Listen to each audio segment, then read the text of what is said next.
Hey, what's going on, everyone? This is Tony here, and here's my top 3 pieces of advice how to avoid getting a speeding ticket. Now, I just want to start by saying I'm not your lawyer. I'm not legally entitled to give you any sort of legal counsel or anything like that, but this is just my opinion on what can help you best avoid getting speeding tickets. The first thing I can say is cruise control is your best friend if you're on the highway. Say it's 70 miles per hour. Set your cruise control for 70. You don't even have to worry about it. Oh, is there a cop? You don't even have to care because you know your speed is correct. You're going the speed limit. Now, there are people out there who will say go no more than 5 to 10 miles per hour above the speed limit. Here's what I will say about that.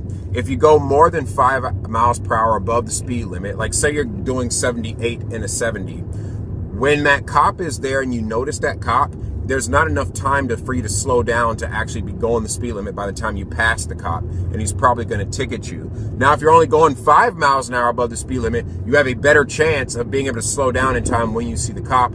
Plus, in my experience, if you're only going 5 miles an hour over the speed limit, most of the time cops won't care. However, I'm not about to tell you to break the law on purpose or anything like that. That's just my personal advice on that. Number 2 is know the hazards. If you see an authorized vehicles only sign in the median on a long stretch highway, slow down because chances are there's a cop hiding in that. If you see some sort of ramp that feeds into your highway that seems to come out of nowhere, there's probably a cop hiding in that. I can say with my best personal advice on that is to just drive in the middle lane, because usually cops like to hide on the extremities. They'll either hide in the left shoulder to catch people in the left lane, or they'll hide in the right shoulder to catch people in the far right lane. But if you're driving in the middle and you're not driving like a crazy maniac, chances are cops will probably leave you alone. But then again, it varies from state to state, so I can't say for sure. Now, my third piece of advice is if you see an unmarked car with tinted windows, always slow down. I don't care what kind of vehicle it is. Cops have been getting very sneaky and very insidious in that they will drive around in an unmarked car pretending to just be a regular car on the road, and then suddenly they'll turn on that flashing siren and entrap you. Now, I think that this is actually unconstitutional. I think it violates the 4th Amendment because when they pull you over, they ask you to show ID.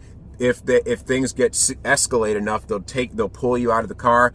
That's an unreasonable search and seizure, especially considering you didn't run anyone over, you didn't actually hit someone. So why are cops going around hunting civilians when cops really should be considered civilians themselves? So that's highly unfair, that's highly unjust, but it's just a tactic for the state to try to generate revenue, especially if you're driving on those backways. Say the main highway that you want to take is congested, you'd rather take like the route instead of the interstate.